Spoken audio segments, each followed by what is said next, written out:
सदैव मुझे ये उम्मीद होती है देश में कहीं भी, चाहे कश्मीर हो, गुजरात का मैंने जिक्र किया, इससे पहले मैंने अक्षरधाम पर अपना जन्मदिन मनाया था, तब भी देश भर से लोग आए थे।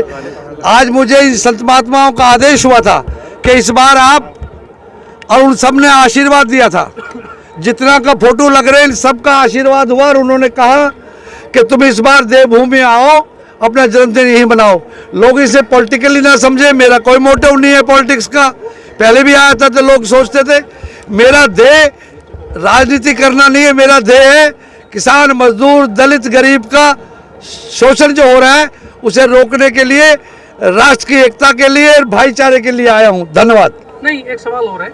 आपने कहा कि माँ गंगा ने बुलाया तो और मौका मुझे मिला, या फिर मेरी बिरादरी के लंबरदारों ने और तमाम जनता ने यदि मुझे इशारा किया तो आप चुनाव लड़ेंगे, इस बात स्पष्ट? निश्चित तौर पर कहना चाहता हूं, हमेशा ही मेरा फैसला मेरी कौम ने किया है, मेरी पार्टियों ने किया है, पर मैं कौम से बड़ा कुछ नहीं समझता हूं, कभी किसी को समझा है। मेरी कौम फैसला करेगी कि मैं महसाना से चुनाव लड़ूंगा गुजरात में, या हरिद्वार से लड़ूंगा, क्योंकि मैं तो लोकसभा में रहा हूं ना, और लोकसभा में ही लड़ाई लड़ी जाती है।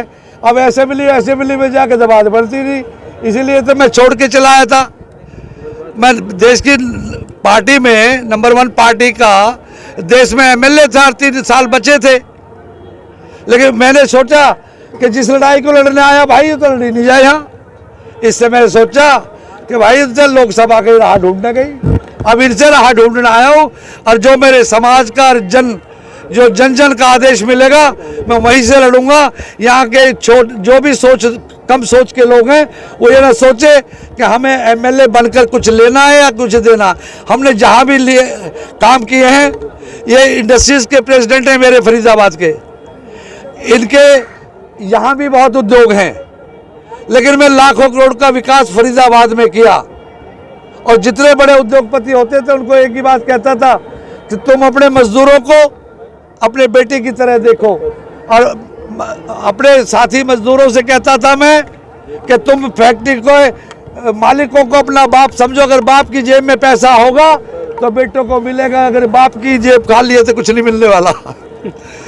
अच्छा, आपने कहा कि भाई सेवा करो, फिर अगर चुनाव नहीं लड़ेंगे तो फिर किस तरह सेवा? नहीं, मैं कोई जरूरी है यहाँ, ये तो मेरी कौम फैसला करती है, मैं कहाँ से चुनाव लड़ूंगा। पहले भी मुझे ये कहते थे, वो जो लोग छोटी सोच के लोग हैं वो सोचते हैं यहाँ से एमएलए के, अरे मैं एमएलए क्या, मंत्री रह लिया, एमएलए रह लिया उत्तर प्रदेश जैसे प्रदेश में। उसकी असेंबली देखी जो हिंदुस्तान की सबसे, सुनिए मेरी बात, हिंदुस्तान में की सबसे बड़ी असेंबली है उत्तर प्रदेश का लखनऊ, मैं उसमें रह लिया, मैं लोकसभा में रह लिया, तो मुझे समझता है कि मेरे, इसीलिए मैंने सब लोगों को जन्मदिन मनाने का फैसला किया। संत गुरुजन ने, समाज ने और लोगों ने, कश्मीर से महसाना तक के जो लोग आए हैं वो निर्णय करेंगे कि मेरा, जहां मैं अपने राष्ट्र की एकता के लिए, मैं अपनी कौम के लिए उनकी हिफाजत कर सकूं, उन नौजवान बच्चों के बेरोजगारी के रोजगार में कुछ दे सकूं। मैंने तो पहले भी बिरला में 150 बालक लगवाए, पर बीच में कोई कमीशन खा जाते, क्या करूं महाराज जी। अब मैंने पूछा कारण क्या है, मैं यहाँ के बच्चों को आप कह के जा रहा हूँ, मैं एमएलए लड़ने आऊँ या ना आऊँ, ठीक है, हजारों बच्चे फिर नौकरी लगाऊंगा तुम्हारे।